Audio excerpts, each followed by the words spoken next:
اب آپ کو یہاں پہ دو ٹیسٹ جو ہیں وہ سامنے نظر آئیں گے، ایک تو اس پورے کے پورے نظام کا ٹیسٹ ہے اور دوسرا جو ہے جوڈیشل نظام کا بھی ٹیسٹ ہوگا کہ ایمان مزاری ہادی علی چٹھا کے کیس کے اندر سپریم کورٹ نے انیشیٹو لیا، اسلام آباد ہائی کورٹ کو ڈائریکشن دی، یہاں پہ اسلام آباد ہائی کورٹ کا ڈیسیژن موجود ہے، اس ڈیسیژن کے خلاف اپیل ہے اور اڈیالہ جیل کی انتظامیہ جو ہے کہ وہ معاملہ جو ہے کہ پاور آف اٹارنی وکالت نامے اور اپیلوں کے اوپر دستخط نہیں کروا رہی، نہ ہی ان کو ایکسیس دے رہی ہے، نہ ہی وہ ڈاکومنٹ کے اوپر دستخط کروا کے دے رہی ہے۔ اب یہ معاملہ ہائی کورٹ کے اندر پینڈنگ ہے، کیا سپریم کورٹ اس فیصلے کے خلاف جو کہ میڈیکل بورڈ بنایا ہے اس کے اوپر نیا میڈیکل بورڈ خود سے تشکیل دے سکتی ہے؟ بالکل دے سکتی ہے، یا حکومت کو حکم دے گی کہ جناب اس میں دیگر جو معالجین ہیں یا عمران خان کے جو ذاتی معالجین ہیں ان کو بھی شامل کیا جائے اور پھر جو ہے کہ یہ بورڈ تشکیل دیا جائے؟ ایک تو یہ بات ہوگی۔ دوسرا یہ کہ کیا یہ جو معاملہ زیر پینڈنگ ہائی کورٹ کے اندر ہے کہ وہاں پہ وکالت ناموں کے اوپر دستخط نہیں کروائے جا رہے، کیا سپریم کورٹ جو ہے کہ اس بنیاد کے اوپر کہ جناب کیونکہ یہ معاملہ بھی ہائی کورٹ میں پینڈنگ ہے، وکالت نامہ ممکن ہے کہ ہفتے بعد 10 دن بعد دستخط ہو جائیں تو ہم اسی وقت آپ کی پٹیشن لیں گے جب وکالت نامہ آئیں گے، یا ایمان مزاری ہادی علی چٹھا کیس کی طرز کے اوپر جو ہے کہ اس کو ٹیک اپ کر کے اور یہاں پر بھی ڈائریکشن دے سکتے ہیں کہ جناب اسلام آباد ہائی کورٹ کی جو ہے کہ اتنے ہفتوں یا اتنے دنوں کے اندر جو ہے کہ یہ فیصلہ کرے کہ اڈیالہ جیل انتظامیہ کیوں نہیں وکالت ناموں کے اوپر دستخط کروا رہی۔ یہ دو بڑے اہم ہیں، ان دو معاملات کے اوپر اب سپریم کورٹ کی جو بھی ڈائریکشن یا فیصلہ آئے گا اس سے آپ کو اس پورے کے پورے جوڈیشل سسٹم کی اور پورے سسٹم کی جو ہے کہ وہ آپ کو انٹینشنز کا اندازہ ہو جائے گا۔ بعض لوگ کہتے ہیں کہ جناب ایمان مزاری ہادی علی چٹھا کے وکلا نے یہ ہمت کی اور فیصلہ لے لیا تو پی ٹی آئی کے وکلا کو یہ عقل کیوں نہ آئی؟ لیکن اس کے اندر ہمیں یہ دیکھنا ہوگا کہ ایمان مزاری ہادی علی چٹھا دونوں وکلا ہیں، لیگل برادری سے، بار اور جو کورٹ ہے یہ ایک ہی گاڑی کے دو پہیے ہیں، تو وہاں پہ ہمیں ان کے ساتھ ظلم ہوتا ہوا، ان کے ساتھ ناانصافی ہوتی ہوئی، ان کے ساتھ فیئر ٹرائل کا موقع نہ ملتا ہوا، یہ چیزیں نظر آ رہی ہیں۔ لیکن اس کے ساتھ ساتھ کہیں نہ کہیں آپ کو کالے کوٹ والے، کالی ٹائی والے جو ہیں کہ آپ کو کہیں نہ کہیں اکٹھے ہوتے ہوئے بھی دکھائی دیں گے، اس کی وجہ سے بھی شاید ان کو جو ہے کہ یہ ایک ریلیف۔ اور دوسرا جس انداز کے اندر ان کے کیسز کو انٹرنیشنل کمیونٹی میں اور پھر خاص طور کے اوپر جو یورپی یونین ہے اس نے اس کو ٹیک اپ کیا ہے، اور پھر یورپی کمیشن کے نمائندے جو ہے اس ہیئرنگ کے اندر بھی آ کے بیٹھتے ہیں،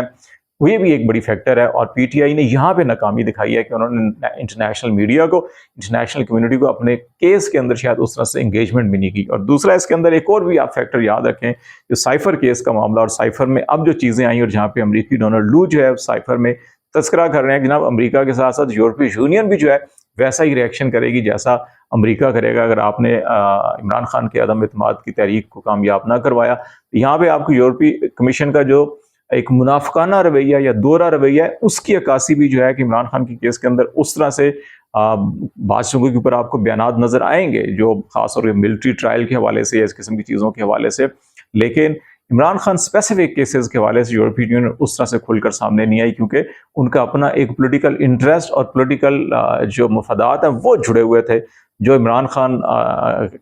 جو ہے کہ یورپی یونین کے خیال کے مطابق ان کے سیاسی مفادات کو سرو نہیں کر رہے تھے اور پاکستان کے خالصتاً جو مفادات تھے اس کو سرو کر رہے تھے۔ ایک بڑی فیکٹر یہ بھی ہے، تو آپ کو ان دو چیزوں کو سامنے رکھ کر اب یہ دیکھنا پڑے گا کہ یہ نظام کس طرف جاتا ہے۔ آپ کو سپریم کورٹ سے ملے گا جو دو تین جھٹکے جو ملے ہیں اس نظام کو، ایک تو سائفر کا جو سارا کا سارا کچا چٹا کھل گیا، اور اب پاکستان تحریک انصاف نے پریس کانفرنس بھی کی، لیکن اس پریس کانفرنس میں جو بڑے مطالبات ہونے چاہیے تھے وہ میرا خیال ہے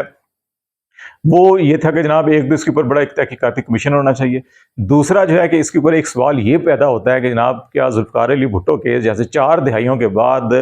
عدالت عظمیٰ کو تھوڑی سی وہ شرم حیا آئی اور پھر انہوں نے ریویو کیا اور اس ریویو میں جا کے کہا کہ جناب نہیں، یہ ظلم ہوا تھا اور یہ فیئر ٹرائل نہیں تھا، یہ عدالتی قتل تھا، اور لیکن قاتلوں کو جو ہے کہ کچھ نہیں کہا گیا، قاتلوں کو چھوڑ دیا گیا۔ اگر قاتل مر بھی گئے تھے تو ان کی قبروں کے اوپر کم از کم یہ تو قرار دیا جا سکتا تھا کہ انہوں نے یہ ایک سنگین جرم کیا پاکستان کے ساتھ، پاکستان کی قومی قیادت کے ساتھ، پاکستان کے مستقبل کے ساتھ، پاکستان کی جمہوریت کا قتل کیا ان قاتلوں نے، کم از کم یہ ان کو فیصلہ دینا چاہیے تھا لیکن نہیں دیا۔ اتنا کہہ دیا کہ جناب یہ فیصلہ ٹھیک نہیں تھا، فیئر ٹرائل نہیں تھا، اور اس میں جو اس وقت کے فوجی مارشل لا تھے اور جو وہاں کی اس وقت کا جو نظام تھا اس کا یہ دباؤ تھا۔ اب کیا یہ سپریم کورٹ کا وہ 5 رکنی بینچ جسٹس عمر عطا بندیال کی سربراہی میں، جس نے یہ جانتے بوجھتے ہوئے اور اس کے سامنے معاملہ اٹھایا گیا کہ جناب یہ خصوصی حالات ہیں کہ ایک غیر ملکی مداخلت ہوئی ہے اور تحریک عدم اعتماد جڑی ہوئی ہے ایک غیر ملکی سائفر کے ساتھ، اس کے باوجود اس معاملے کے اوپر جو ہے کہ آنکھیں بند کی اور اس سارے کے سارے نظام کو سپورٹ کیا، اور اس سائفر میں جو دھمکی دی گئی تھی اس کے لیے راہ ہموار کی گئی پاکستان کے اندر۔ کیا جو جنرل باجوہ اور جنرل ندیم انجم کا اس کے اندر بھی تذکرہ ہے، اور عمران خان میر جعفر اور میر صادق کا تذکرہ کرتے تھے، کیا ان کے ساتھ ساتھ جو ہے کہ اب یہ پورا کا پورا نظام اور اس نظام کے اندر وہ جو قومی مجرم ہے، کیا ان کے بارے میں بھی یہ اب 4 دہائیوں کے بعد جو ہے کہ سپریم کورٹ سوچے گی، یا اس سے پہلے سوچے گی کہ جناب اب ہمیں اپنے ان فیصلوں کے اوپر نظر ثانی کرنی چاہیے یا نہ کرنی چاہیے کہ جو آئین پاکستان میں لکھا ہے کہ تمام فنکشنریز، جو تمام افراد کی، تمام قومی اداروں کی، ریاستی اداروں کی، حکومتی عہدیداروں کی جو بنیادی ذمہ داری اور ریاست سے وفاداری ہے، کیا اس سائفر کو اب تمام حقیقتیں سامنے آنے کے بعد کیا ہماری ریاست کے ان سرکاری ملازمین نے، سرکاری نوکروں نے، اور جن کے ذمہ تحفظ تھا قومی سلامتی کا، قومی دفاع کا، کیا انہوں نے اس اپنے حلف کی اور کیا اپنی ریاست کے ساتھ وفاداری کی جو عہد تھا اس کو نبھایا، یا اپنی غیر ملکی جو ان کے دوست تھے یا باپ تھے یا تعلقات تھے ان کو نبھایا اور ان کی خواہش اور ان کی دھمکی کے اوپر جو ہے کہ عمل کیا؟ اس کا فیصلہ جو ہے کہ اب تاریخ کرے گی۔ اب تاریخ جو ہے کہ وہ 5 سال بعد کرتی ہے، 10 سال کرتی ہے، 20 سال بعد کرتی ہے، یا چند ماہ بعد کرتی ہے، یہ حالات و واقعات جو ہے کہ رخ اختیار کریں گے تو اس سے اندازہ ہوگا۔ لیکن یقین جانیے کہ جس نے ذوالفقار علی بھٹو کیس کے اندر 4 دہائیاں گزر گئی، لیکن آپ کو یہ اعتراف کرنا پڑا اس معاملے کے اندر بھی، چاہے وہ 1 دہائی گزرے یا کتنا وقت گزرے، لیکن تاریخ فیصلہ ضرور کرے گی، اور ان قومی مجرموں کو اس وقت جو ہے کہ ہمیں یہ جو آج غلطی کی قاضی فائز عیسیٰ کی عدالت نے کہ ذوالفقار علی بھٹو کیس پہ نظر ثانی کر کے یہ تو قرار دے دیا کہ فیئر ٹرائل نہیں تھا، لیکن قومی مجرموں کو ایکسپوز اور ان کو کٹہرے میں کھڑا کر کے ان کو سزا نہیں دی، یہ بڑی سنگین غلطی کی۔ آنے والے وقت کے اندر ہمیں یہ توقع کرنی چاہیے اور مطالبہ کرتے رہنا چاہیے، اور پاکستان پی ٹی آئی کو اس میں لیڈ کرنا چاہیے تھا، لیکن شاید انہوں نے لیڈ نہیں کیا، کہ ان قومی مجرموں کو نہ صرف ایکسپوز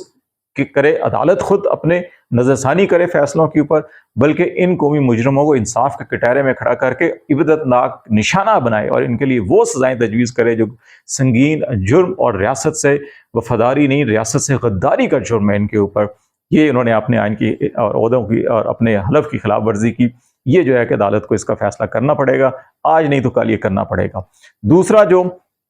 اس نظام کو ابھی جو جھٹکا لگا ہے جناب، وہ حکومت اور اپوزیشن متحد ہوئی ہے، آپ کو پہلی بار ایسا نظر آ رہا ہے، اور یہ اس صوبے کے اندر نظر آ رہا ہے جس صوبے میں جو اس نظام کے بقول فسادیوں کی، دہشت گردوں کی، انتشار پسندوں کی حکومت ہے، اور اس وفاقی حکومت اور وفاقی بعض اداروں کے جو ترجمان ہیں یہ اپنی پریس کانفرنسوں میں بار بار ایسے الفاظ استعمال کرتے ہیں، اور یہ صوبہ خیبر پختونخوا ہے جہاں پہ آپ کو بار بار تواتر کے ساتھ پچھلے 2 سال کے اندر آپ کو یہ نظر آئے گا، چاہے علی امین گنڈاپور کی حکومت ہو، چاہے اس وقت سہیل افریدی کی حکومت ہو، کہ جتنے بھی صوبائی معاملات ہیں، قومی معاملات ہیں، وہاں پر ابھی بھی آج بھی اسپیکر خیبر پختونخوا اسمبلی نے وہاں پہ تمام پارلیمانی لیڈر، اپوزیشن لیڈر بھی تھے اس کے اندر، اس میں اے این پی، اس میں پیپلز پارٹی، اس میں جے یو آئی، اس میں پاکستان مسلم لیگ نون، ان سب کے جو ہے کہ پارلیمانی لیڈر تھے، چیف منسٹر تھے، گورنر خیبر پختونخوا تھے جن کا تعلق پیپلز پارٹی سے ہے، اور جو صوبائی ایشوز ہیں اس معاملے کے، اس کے اوپر جو امن و امان کا مسئلہ تھا، دہشت گردی کا مسئلہ تھا، یہ سارے قومی معاملات تھے، اس کے اوپر بھی پوری کی پوری وہاں کی قومی جو قیادت ہے بلا تفریق، رنگ و نسل، سیاسی، مذہبی، مسلکی اختلافات سے ہٹ کر وہاں پہ آپ کو ایک اتحاد اور یکجہتی نظر آئی، اور ابھی بھی آپ کو اس معاملے کے اوپر بھی مسئلہ کیا ہے، خیبر پختونخوا کے اندر گندم کی جو امپورٹ ہے پنجاب کے اندر سے وہ بند ہوئی ہے۔ دوسرا سی این جی کے لیے گیس جو ہے کہ وہ بند کی ہوئی ہے وفاق نے، اور وہاں پہ جو خیبر پختونخوا سے گیس جتنی نکلتی ہے اس کی جو ہے کہ 1/3 ضرورت کے پی کی ہے، باقی سب کی سب وہ وفاق کو دے دیتے ہیں، لیکن وہ جو 1/3 ان کا حق ہے اس پہ بھی جو حق مارا جا رہا ہے اور کہا جا رہا ہے کہ سی این جی کے لیے آپ کو نہیں دیں گے، وہ اسی اپنے 1/3 کے اندر سے استعمال کرتے ہیں۔ اور پھر جو ہے کہ اب گیس کا مسئلہ ہو گیا، پھر پانی کی اور اس کے پانی سے ہائیڈل سے بجلی پیدا ہوتی ہے، اس کو جو نیٹ پروفٹ ہے جو وفاق جو ہے دبا کے بیٹھا ہوا ہے اور ان کو نہیں دے رہا، اور وہ وصول کرتا ہے بجلی کے بلوں سے، وہ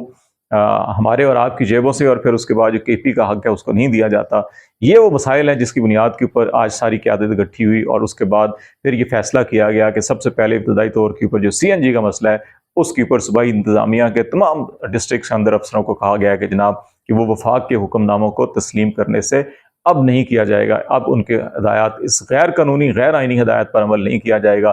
اب یہ وفاق اس بنیاد کے اوپر کہ جس بھائی حکومت ہمارے احکامات کے اوپر یا وفاق کے خلاف ایکشن لے رہی ہے اور عمل نہیں کر رہی، تو ہم گورنر راج لگانا چاہتے ہیں۔ اب گورنر راج اگر کیا لگائیں گے، گورنر اس پریس کانفرنس میں خود بیٹھا ہوا ہے جب یہ پریس کانفرنس اناؤنس ہو رہی ہے، تو یہ اس نظام کو ایک اور بڑا جھٹکا لگا ہے۔ اس کے اندر اگرچہ 28ویں ترمیم سے جڑے ہوئے معاملات بھی ہیں، اور پیپلز پارٹی اس وقت کیونکہ زیر اعتاب ہے، اس کی وجہ سے بھی جناب اس کا یہ معاملہ اس کے ساتھ جڑا ہوا ہے۔ تو یہ اوپر نیچے جو ہے کہ ان کو یہ 3 جھٹکے جو ہیں کہ یہ لگے ہیں۔ اور اب جو معاملہ کل ایک تو اڈیالہ جیل کے اوپر اچھا خاصا جو ہے کہ جناب یہ معاملہ ہوگا، اور اس کے ساتھ ساتھ جو ہے کہ اس نظام کو جو آہستہ آہستہ جو جھٹکے اب اور لگ رہے ہیں، پیپلز پارٹی اور اسٹیبلشمنٹ کی جو آپس میں کھٹ پٹ شروع ہوئی ہے، اس کھٹ پٹ کے اندر جو انمول پنکی ہے وہ بھی آئے روز اب پچھلی بھی میں نے ایک ویلاگ میں آپ کو کہا تھا کہ اب ممکنہ طور کے اوپر یہ ہیئرنگ جو ہے یہ بند کمروں میں یا جیل کے اندر، یا اس کو بھی سیکیورٹی رسک قرار دے کے یا امن و امان کے لیے نقص امن قرار دے کر جو ہے کہ جیل میں بھی کی جا سکتی ہے۔ آج بھی سٹی کورٹ سے اس کو ATC کورٹ میں منتقل کی گئی، اور جج صاحب بھی وہاں پہ بتایا جا رہا ہے کہ وہ دوسری کورٹ میں گئی ہیں سماعت کے لیے، لیکن اس کے باوجود انمول پنکی نے وہاں پہ راجہ پرویز پارلیمانی لیڈر جو ہے، پارلیمان میں لیڈر جو ہے، اس کا تذکرہ کیا کہ اب یہ راجہ پرویز تو یہاں پہ پارلیمان لیڈر کے اندر تو راجہ پرویز اشرف ایک ہی ہے، ان کا کیا ان سے تعلق بنتا ہے؟ یہ بڑا ایک سوالیہ نشان ہے کہ پہلے انہوں نے بنی گالہ کے حوالے سے ایک بات کی کہ جناب دباؤ ڈالا جا رہا ہے، اب راجہ پرویز کا نام لیا جا رہا ہے۔ تو یہ اندر جو کھچڑی ہے، یہ لگتا ہے کہ یہ صرف خالصاً یہ منشیات کا کیس نہیں، بلکہ یہ معاملہ جو ہے ایک سیاسی نوعیت کے ساتھ بہت سے معاملات کے ساتھ جڑا ہوا ہے۔ 28ویں ترمیم، پیپلز پارٹی کے اوپر دباؤ، اور اس وقت نظام کو جس قسم کے دباؤ کا سامنا ہے، تو آپ کو یہ ملٹی ڈائمینشنل کیس ہے، اور یہ جیسے جیسے آگے بڑھے گا اس کی بہت سی تہیں اور